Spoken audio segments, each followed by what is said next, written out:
Madam Chairlady, on another note, a few months ago during the 2024 budget debate, at that time I was myself a member of Parliament, I reflected on the responsibilities we have as an autonomous country within the Kingdom. Under the current Constitution, we function on our own responsibility in many areas. We have our own Parliament, we have our own government, and of course, we have our own budget. In some areas, we even work together with other countries within the Kingdom. During the discussions on the amendments to the 2024 budget, I pointed out that we as a country, Sint Maarten, are too dependent on the Netherlands. That was my opinion then, and it remains my opinion today as Prime Minister of this country. Let me be clear, I am grateful for all the support we have received from the Netherlands, particularly during the COVID-19 period.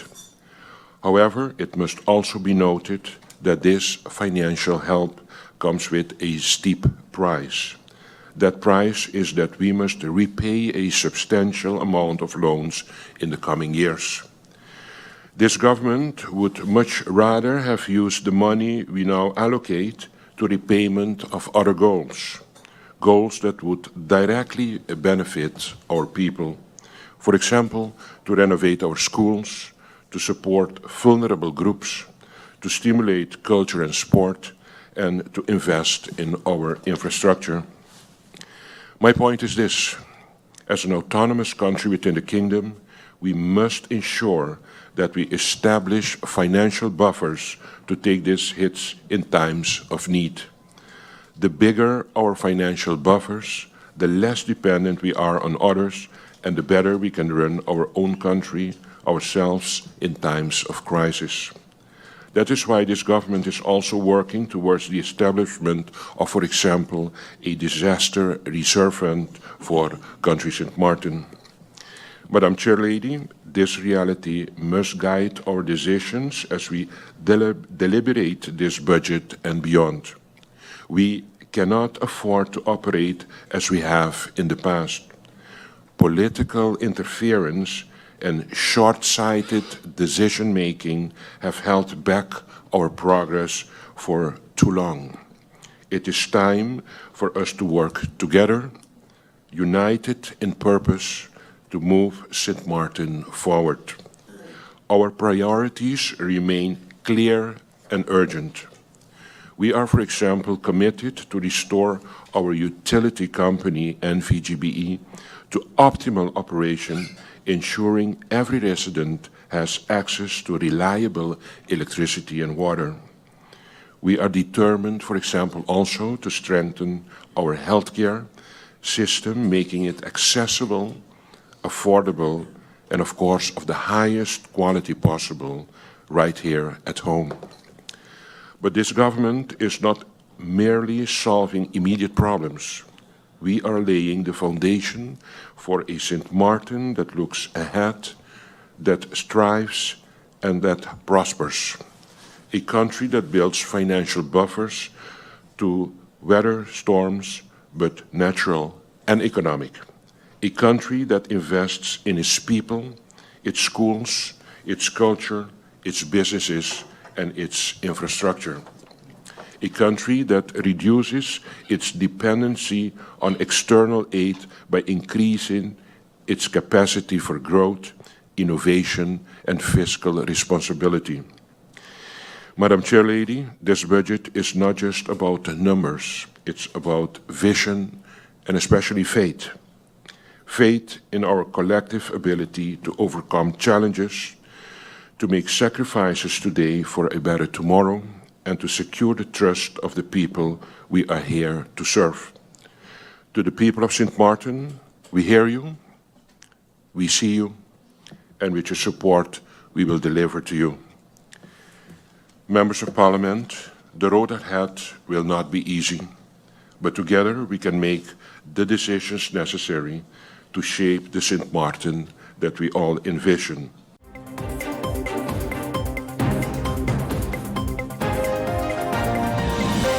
This draft national ordinance for the budget 2025 outlines the financial position of Country St. Martin for the year 2025. It is based on the Q2 report, which also formed the foundation for the 2024 budget amendment. For the economic outlook, the most recent projections from the IMF and the central bank have been used. The IMF and the central bank estimates St. Martin's GDP for 2025 at approximately 3.1 billion guilders. The debt to GDP ratio is expected to reach 34%, which is considered sustainable and manageable. However, external risks such as natural disasters and tourism fluctuations remain significant challenges. The government remains focused on closely monitoring the debt ratio and encouraging economic diversification to safeguard stability.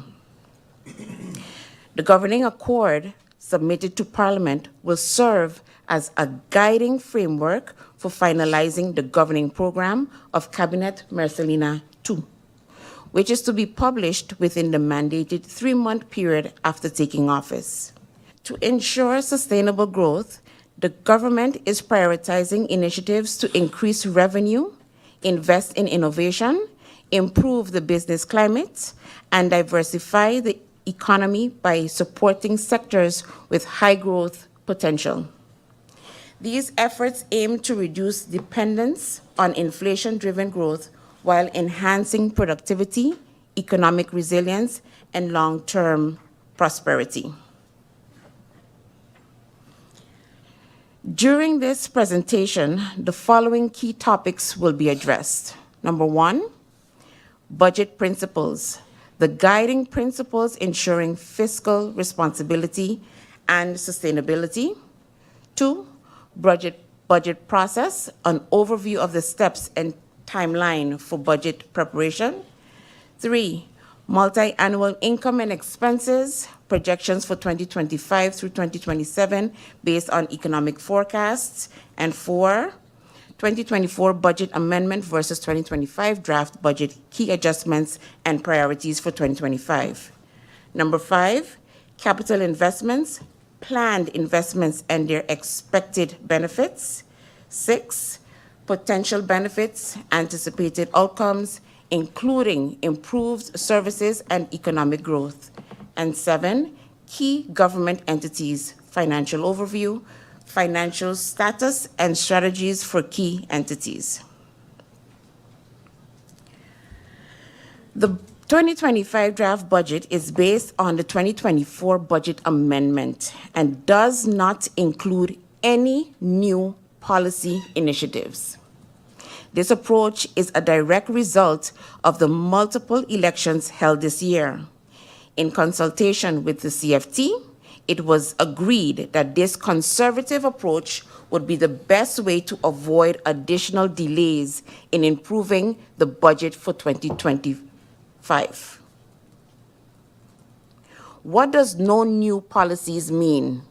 It means no risky revenue assumptions or unsubstantiated cost-cutting measures. This budget is conservative and only includes matters that are already in the pipeline. For example, in previous years, revenue items such as the tourist tax were included without completing the necessary groundwork, which resulted in unrealistic income projections. In this budget, you will not find transaction tax, tourist entry taxes, or revenue increases due to higher fees or policy changes. While there are plans to increase revenue and reduce costs, for example, through better management of government vehicles and travel expenses, these measures will only be included when the supporting financial data has been verified to ensure they are realistic and achievable for 2025. However, matters such as the 2% indexation and the 1% increase in vacation allowance for both civil servants and subsidized schools are included in the 2025 budget. Failing to move forward with this budget would put us in the same position as last year, where delays meant waiting for the budget to be enacted before paying out these balances. The budget cycle requires approval before the start of the new year. Despite 2 elections, the ministries have worked diligently to prepare this budget, addressing essential needs. Vacancies included in the 2024 budget amendment remain in the 2025 budget. These are positions where the hiring process has already started and must continue upon enactment of the budget. Why a conservative approach? A conservative approach budget prioritizes caution and financial stability through realistic projections. It is easier to add to the budget later based on improved revenues or unforeseen needs than to remove items after commitments have been made. This approach allows the new government time to assess its policy priorities and determine which initiatives are realistic for inclusion in a 2025 budget amendment. Not all new policies or ideas should automatically be included in the budget. Their inclusion depends on the time required, the necessary trajectory, and when they can realistically affect revenue or expenses.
Are you SXM insured? Do you have a valid medical insurance status? SXM is cardless. Request your My SXM account today and enter the virtual office of SXM. Go to sxv.sx and sign up now. SXM, yeah. Your social and health insurances. St. Martin, here's some exciting news from the Division Study Financing. The application period for the 2025 study financing will open January 1st to February 15th, 2025. You can apply for financing to pursue tertiary education, whether here at home or abroad. Are you a talented athlete or creative artist? We've got study financing options just for you. Plus, if you're aiming for a CAPE, IB, or NEPA SBO diploma, we have study allowances available as well. So, for all the details, visit our website at studyfinancing.sx. That's studyfinancing.sx. And don't miss our public information sessions on December 12th and January 16th at the Government Administration Building, starting at 7 p.m. So, take the first step towards your future with study financing. With it, your dreams can become a reality.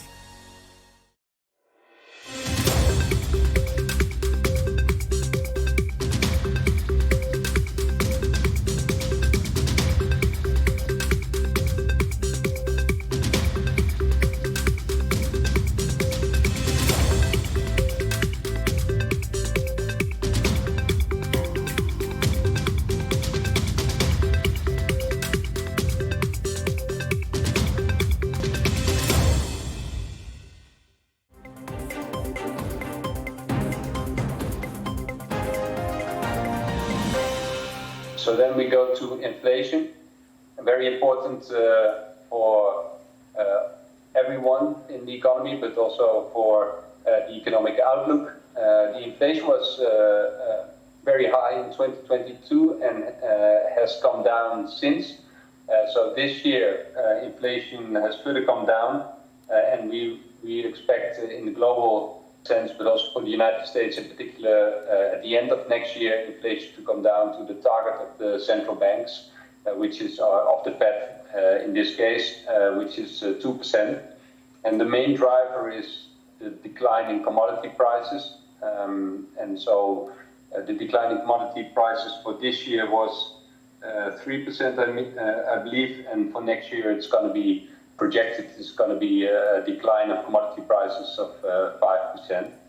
At the same time, we did see some volatility in the oil prices because of the unrest in the Middle East, but that hasn't really led to a sharp increase. Average price of crude oil a bit higher, but then expected to come down again in 2025 for the moment. Then we go to the monetary policy. Monetary policy is important in the respect of how it responds to inflation.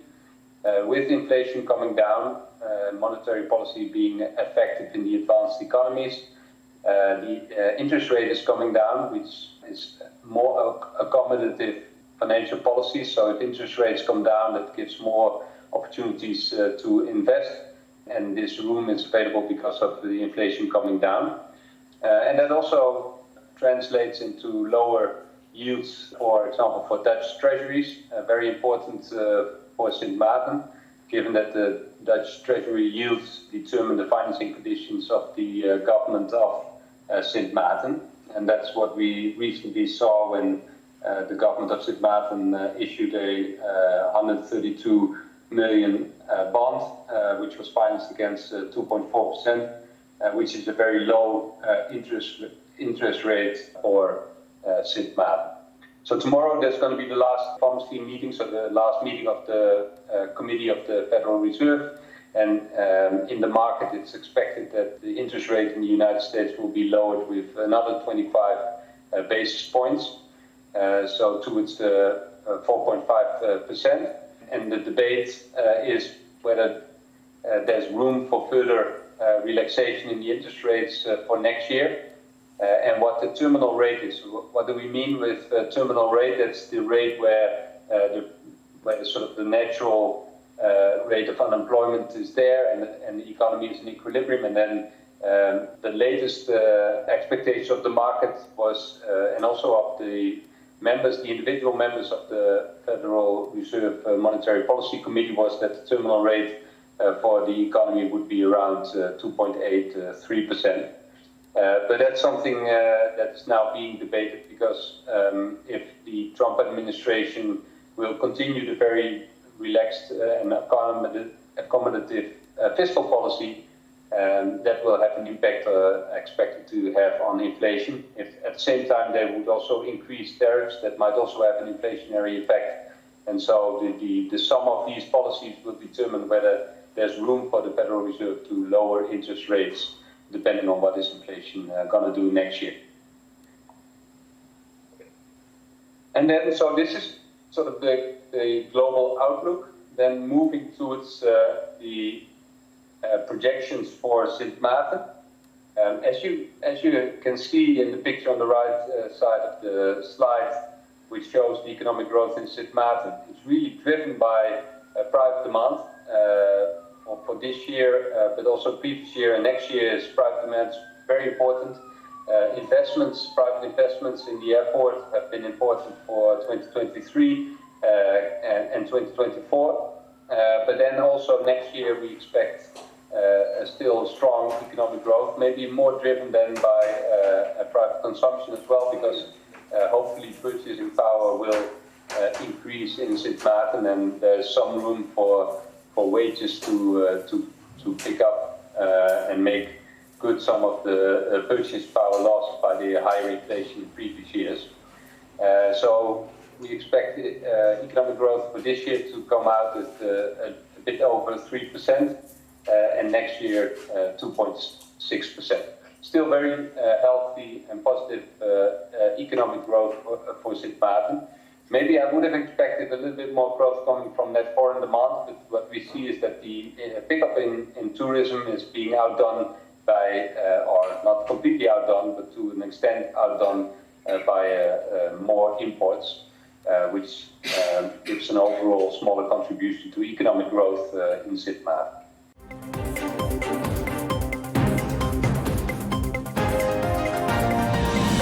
Besides the school children, besides the youth, besides the parking, besides the amount of cars, the congestion on the roads,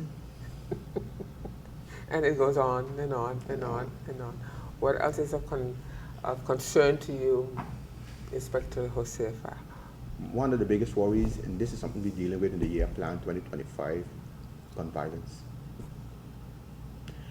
It's been a year, 2024, whereby we never have, I don't have the figures at hand, but I promise you I would get them from our information desk. The spike in gun violence, and I'm talking about not only shooting, seeing someone having a gun, someone arrested for a gun being seen in certain areas, a gun being used during a robbery, again, a gun being used during shooting. So the perspective is so large, and not even the gun alone, but what the calibers that are being used, the type of firearms that are being used is being scary. More sophisticated than your oil guns, huh? I'm not going to say that part, but I'm talking about firearms that are what we would call repetitive fire. Repetitive fire, yeah. That have been used in a couple shootings. So it is kind of scary, and also for the officers. Remember, going to an incident, you might be caught up in something like this.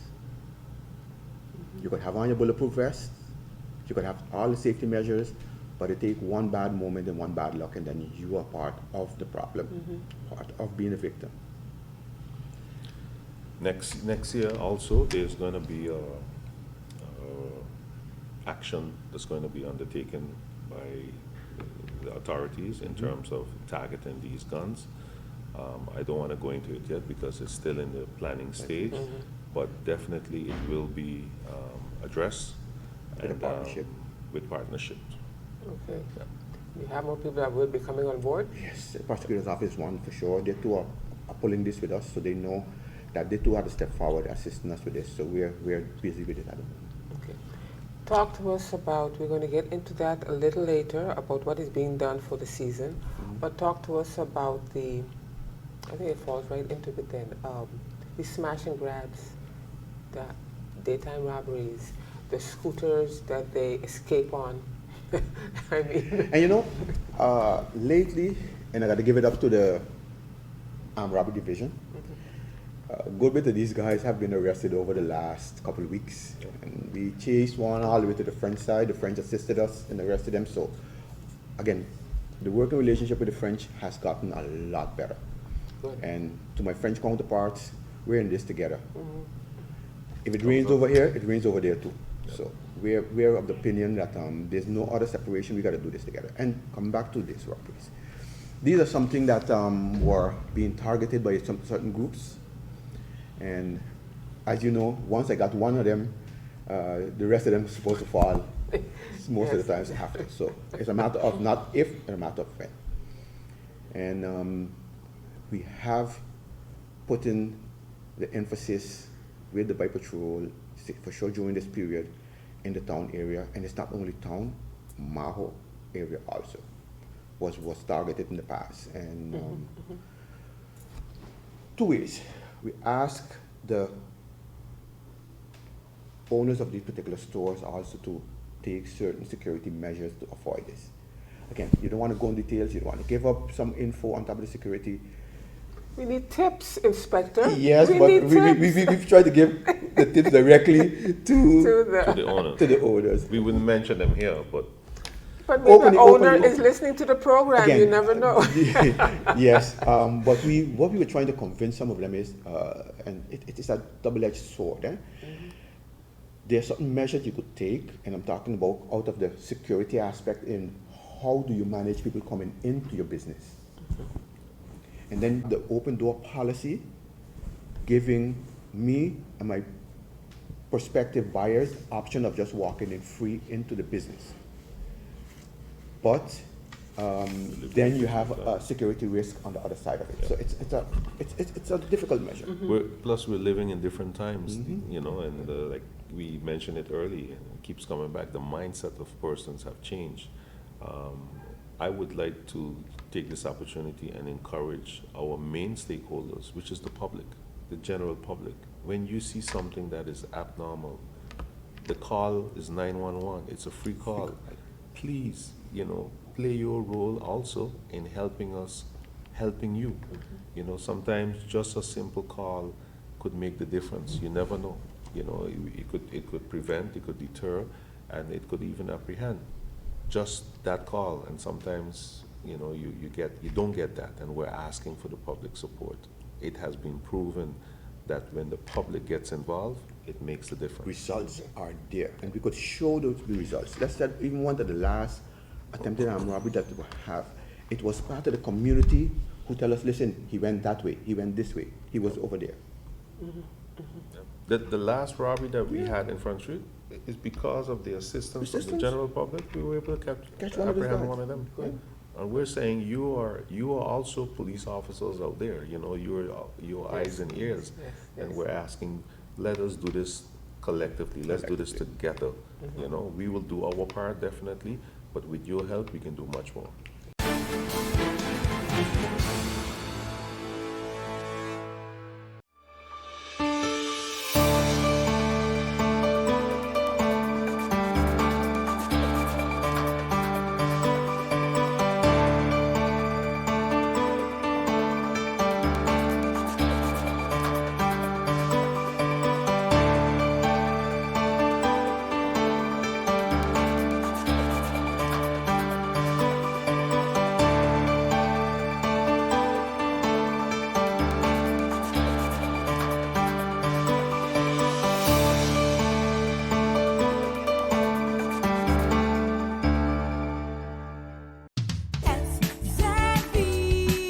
Your social and health insurance is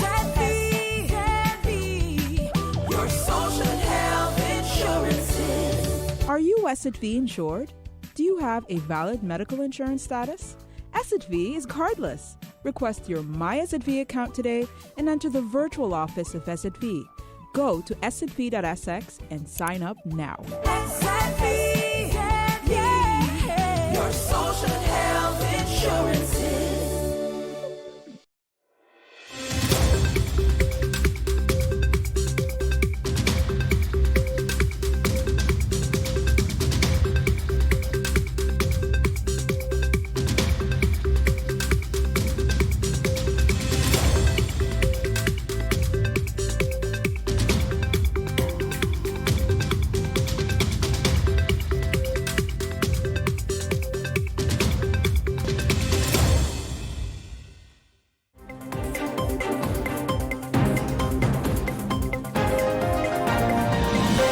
Barbados welcomed 1.3 million visitors in 2023, and even more are expected this year.